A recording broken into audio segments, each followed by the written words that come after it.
Okay, so back in the 90s is the first time I remember alpha hydroxy acids being in any kind of a skincare product. And the first acid that was released was glycolic acid. And I did some research on acids in skincare because it's been a while since I really did a deep dive on that, so I felt like I wanted to.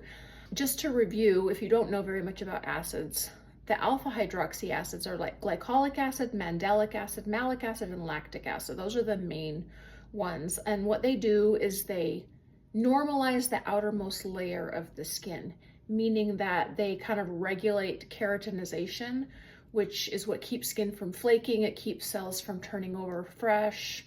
It's best for addressing signs of aging.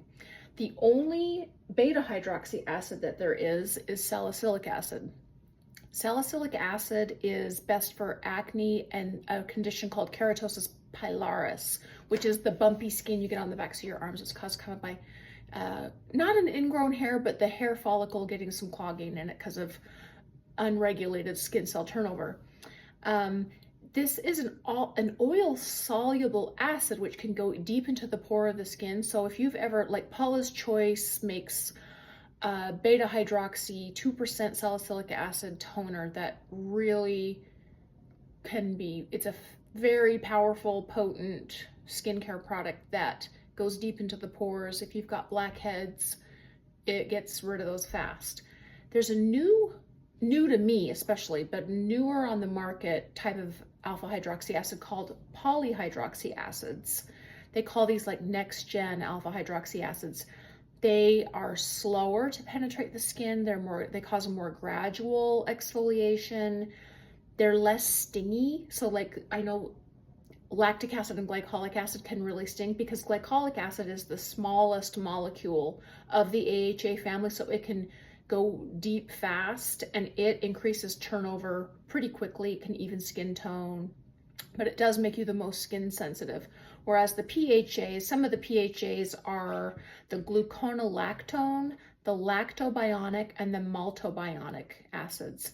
And these acids I'm getting super interested in, and I just got myself this from Sephora to try.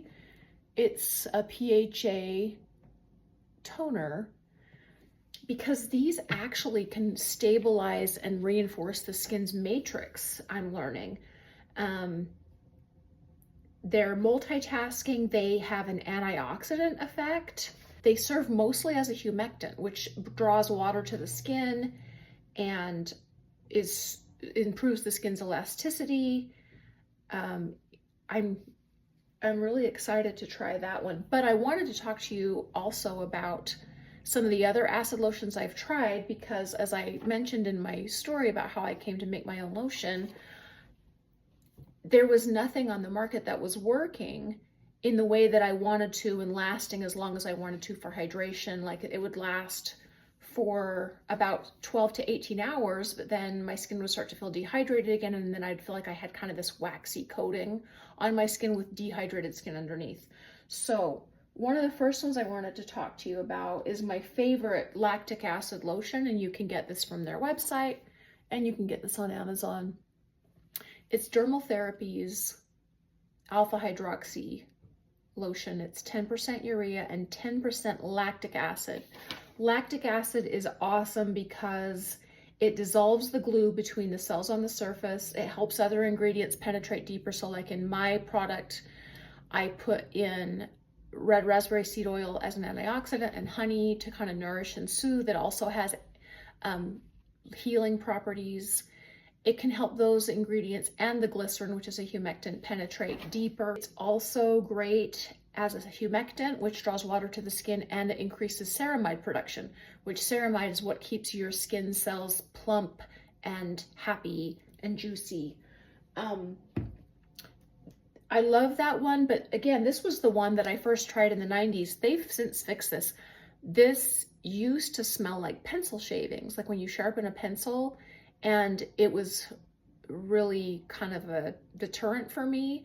Now there's no smell, but it's still one that's a little bit sticky for me, and it does sting a little bit. But I don't think that stinging is necessarily bad. I think that's just like places in my skin where it's like lagging and not doing what it needs to be doing. So that just kind of kicks it into gear and gets that turnover to happen. I got really curious about some other acid lotions that were on the market too. So I tried this Amlactin Intensive Healing 15% lactic acid lotion. This is strong enough, I've learned, to thicken your actual, like just thicken your skin, which is good because thicker skin is healthier skin and more protected from the sun and environmental stressors. The smell of this is absolutely off for me. It's like, no way. It's got this super sweet smell, and it smells like, I mean, maple syrup, but also other things that I mentioned before that I just don't want to smell like that. And the smell doesn't go away.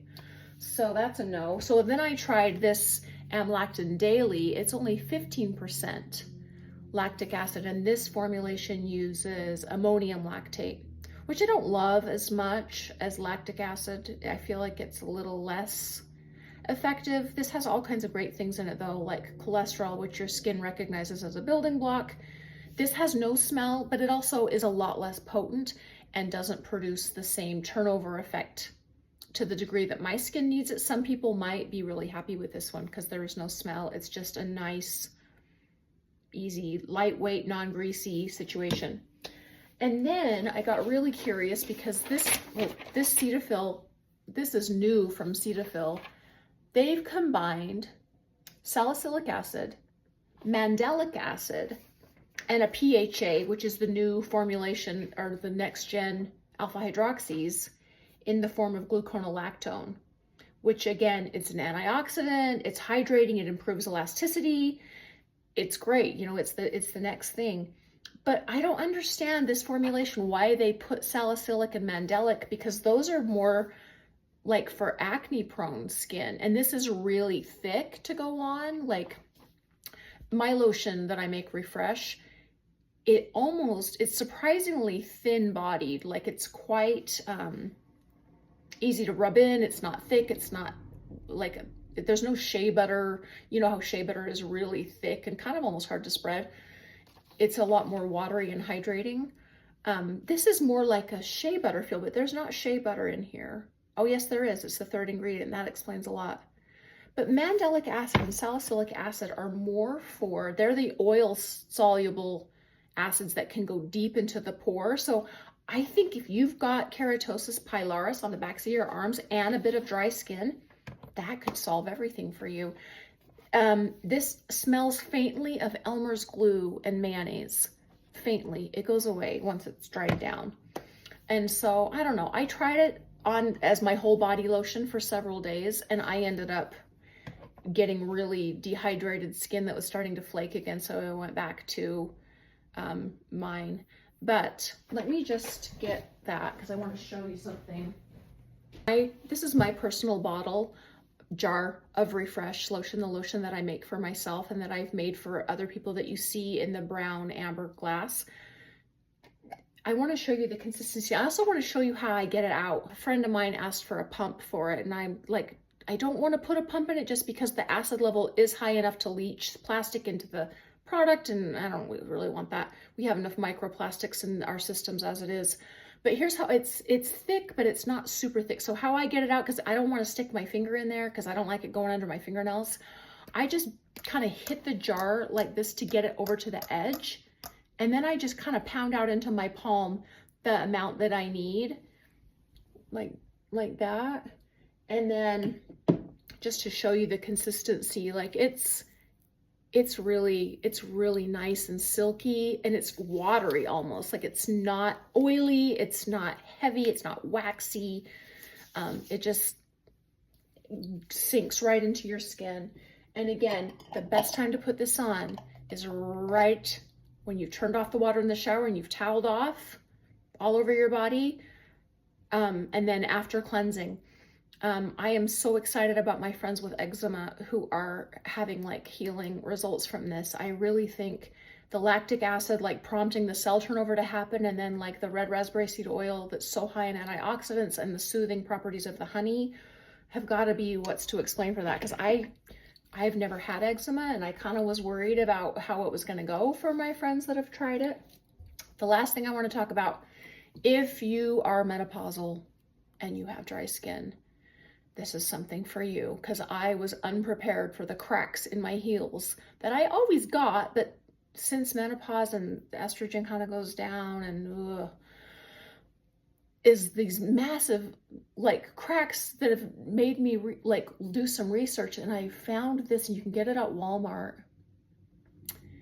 Another surprising formulation with salicylic acid, which is usually for more oily skin, but this is really, like, it stopped the cracks in my heels so fast. It's a super thick cream that I just put on my heels, especially after a shower, after I use my little filing paddle on my heels to get the dead skin off. Put this on and my heels don't crack anymore. So, but again, a surprising formulation with the salicylic acid, but it's 40% urea, and urea is one of the main ingredients, which is a weird word to use for skin, but it's one of the main components that makes up our skin. So very recognizable by your body to use as like, let's repair here. Questions you have, any experiences you've had, if you've ever tried any of those, I want to know if anyone else can smell that. It's a terrible smell. And if anyone else has used this and you want to tell me what you think, I'm excited to get going with it and see what I think. I'm going to use it on my face, but someday I might want to formulate a body lotion that only uses PHA, because I think that could be super cool as far as its antioxidant qualities, and it's hugely effective like at supporting the skin's structure. So that's all.